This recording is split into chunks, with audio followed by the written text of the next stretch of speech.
Overlanding to India, Episode 12, Khiva. Here, in the region of the Aral Sea, is an issue that a lot of water is disappearing. Hence, there is no more place for the boats, and you can find them here and there on the shores. This is the old bridge, a pontoon bridge. There, we have the new bridge, including trains. Today we continue our travels from Karakalpakstan towards Khiva.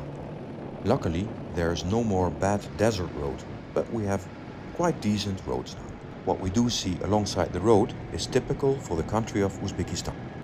It starts with monuments crossing the road. I guess they represent the change of a province or something like that. Then there are regular police checkpoints. Officially, you have to stop in each of them, but some of them are not occupied.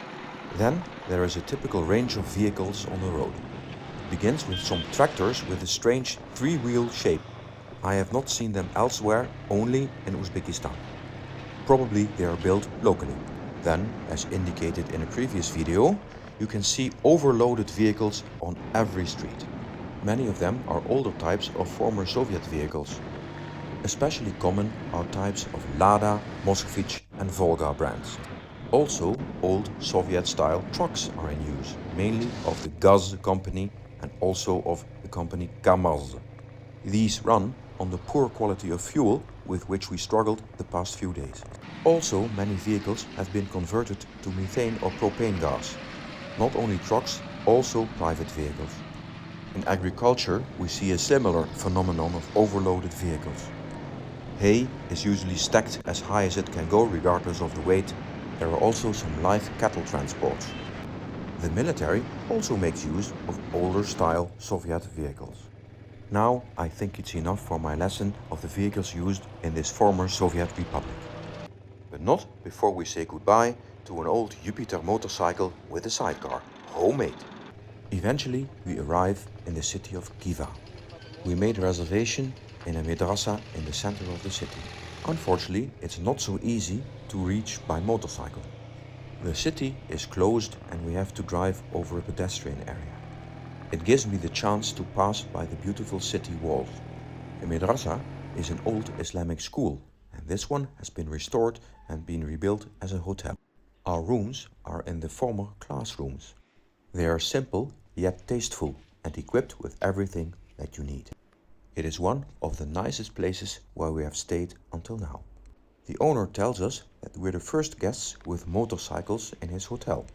We are allowed to park them inside. In the lounge area we can sit directly next to our bikes. And if you want, you can climb the minaret which is still in place. Khiva is the first of the king cities along the Silk Road which we visit. At the end of the 19th century, Russian forces occupied the city. In the 1920s, the Bolsheviks took over. But somehow the Russians felt remorse because they destroyed large parts of the city. At the end of the 20th century, the city was completely restored. To my opinion, a bit over-restored, but as a whole, it's very beautiful. What strikes is that there are not so many tourists here. Those that are here are greeted by very friendly people and a nice atmosphere. After we enter through the east gate, we see the Tosh Hovli Palace with its intricate tile designs. It is said that this palace has over 150 rooms. Without a true plan, we wander through the alleys and over the squares in the city. After each corner hides a new surprise.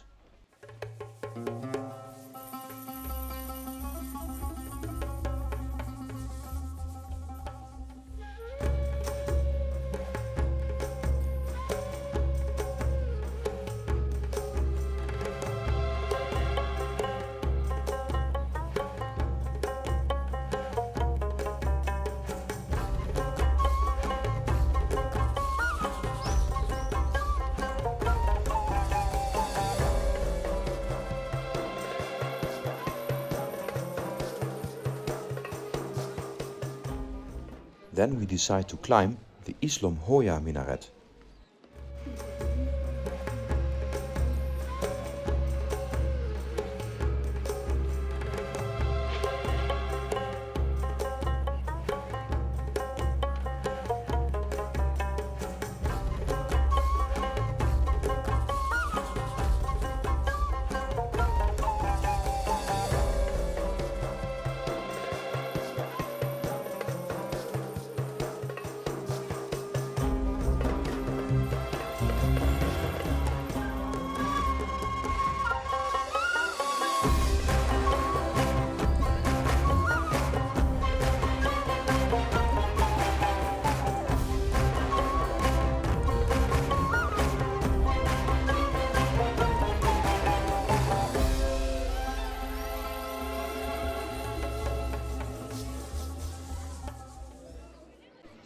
west gate we find the Kalta Minor minaret.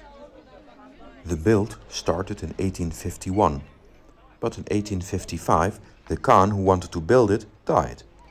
His idea had been to build a minaret so high that you could see Bukhara right all the way from Khiva. But it got never finished. Still, with its beautiful blue and turquoise tiles, it is really beautiful to look at. As evening falls, we take dinner on a rooftop restaurant and see the sun set over the city walls. Then, at the end of the day, we find our way back through the beautiful illuminated city. I would almost say, at night it is even more beautiful than it is at daytime. Well, that's it for this video. Tomorrow we're gonna ride through the desert to Bukhara.